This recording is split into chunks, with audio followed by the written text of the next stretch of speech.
From my window, I can see the Sook Hills and the Salish Sea.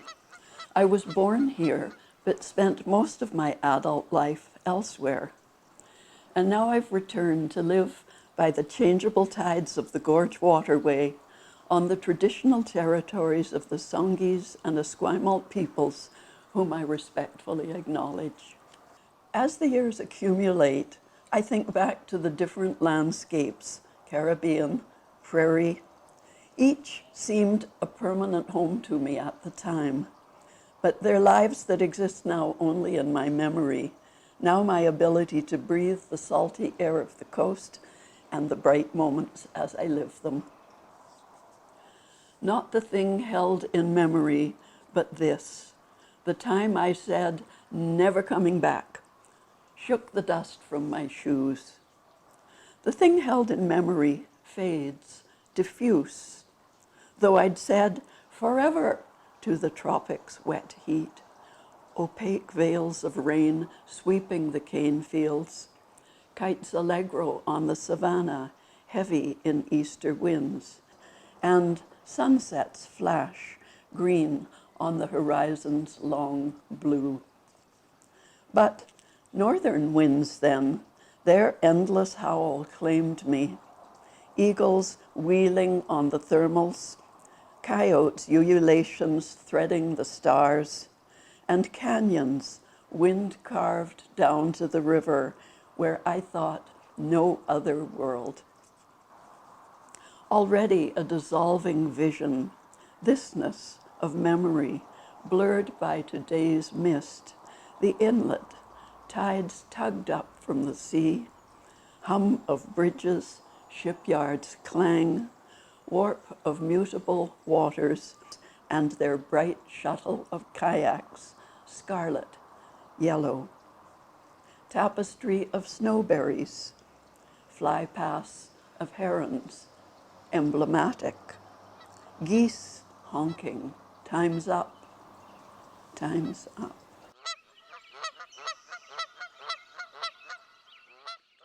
I'm reading from the manuscript of my new book, Our Bodies Unanswered Questions.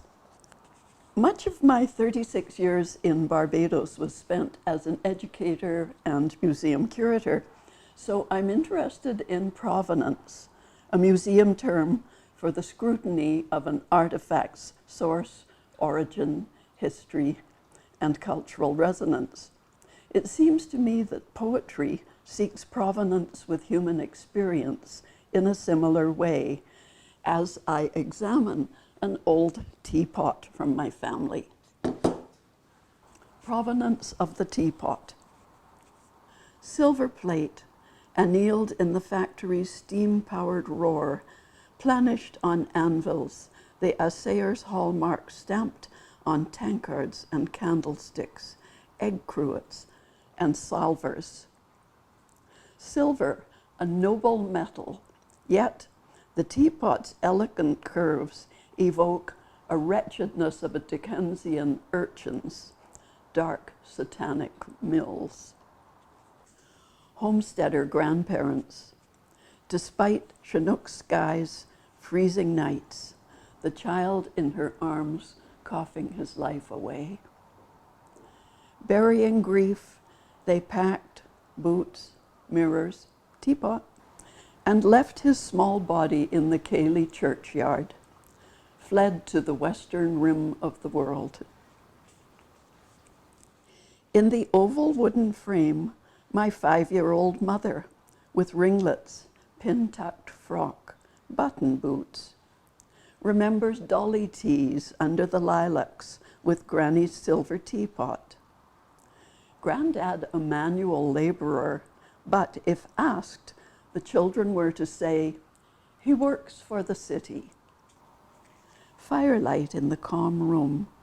Flames leap the teapot's curves, reflect grandmother's hands, their palsied tremor. When I brought home my brown boyfriend, a brief silence spread before mother said, "Hello, dear, would you like a cup of tea?" Caribbean years then, my life for 3 decades. Each harvest season, cane fields blazed into the night, smell of burnt molasses, and rat-a-tat of canes exploding. Cane fires burned themselves out. Then ash on my silver knickknacks, candlesticks, teapot. Smoky mornings we rose, our bodies stenciled the beds with cinders fine as dust, ghosts from the crime scene. Glint of tarnished silver. Behind the cupboard's clutter, grandmother's teapot. At Christmas, I haul it out, polish it, fill it with holly. It is difficult to reconcile the darkness and violence of our present historical moment with the beauty of this landscape, my homescape. Indeed, it is irreconcilable. Augury. Pyrocanthus mast, so thick its Perry's chime, radiant in the mist. My friend's barren apple tree, crabbed and lichened as a Grimm's fable, sags with gourd-sized apples falling, rosy boulders in the grass. On the inlet path, rose hips big as cherries cluster so brambles droop, tug spider webs askew. Ghost-berries, too, massed in the plum-dark dusk. What can it mean, this wild bounty doubled on the outgoing tide, whose underwater weeds reach and reach over corrugated shallows? It's all gravity, how we settle down to the dark. The elders say a burgeoning fall brings harsh winter. The yew tree's jeweled berries, poisonous. Everywhere wasps buzz and die. Consider my ancestors painting themselves woad blue in the oak groves, while fair Aleppo bloomed on the Silk Road. Consider its astronomers, mathematicians, its arched and vaulted markets, cinnamon-scented, pistachios, pomegranates, olive groves by caravanserais of dust-coated camels, their tinkling bells. All flame and rubble now, children's wretched small bone racks, tomb harvest in the kingdom of carnage, its terrible fruition. I'll finish on a slightly lighter vein. I love to riff on whatever I'm reading, and I was enthralled by George Saunders' novel, Lincoln in the Bardo, which manages to be both tragic and hilarious. President Lincoln is a character, but most of the others are ghosts who refuse to believe they're dead and carry on as though they were alive and had agency. So this poem, I imagined myself to be in this condition. On considering my demise after reading Lincoln in the Bardo. So, trustees gather in my condo, bring their cousins, their husbands, bring empty liquor store cartons. A slant of late sun floods the room. I'm glad I washed winter gale's salt smears from the glass. A week ago, the ambulance took the, carcass. But I thought I'd stick around while they poke through my things. The books go first. My God, how could any reasonable person OCD, do you think? Dumped into cartons. There they go. My Caribbean woman writers, my first editions, my children's lit collection, art books. What do you think, recycle or dump? It's bad. I wave my arms, stamp, try to grab archival folios. Heedless, they walk right through me. It's worse with the art. Christ on a bicycle, couldn't she find something cheerful to hang?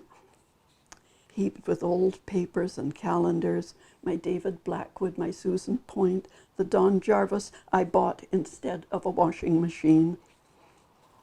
Enraged, I walk right through them to the balcony. I know it's mean, enjoying the chill that shocks them. Pots of bamboo, bloodgrass, quite lovely, the little pot fountain still purling, sculptures, a hummingbird at work in the winter flowering jasmine. They'll phone got junk for the sculptures.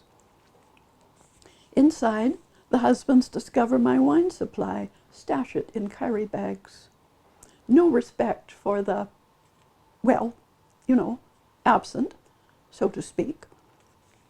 I close my hands gently around the hummingbird who flies right through them.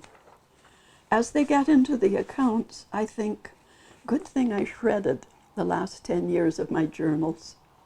They've cracked open my rum to discuss the cheapest funeral service, canned music, someone to recite, "Do not stand at my grave and weep."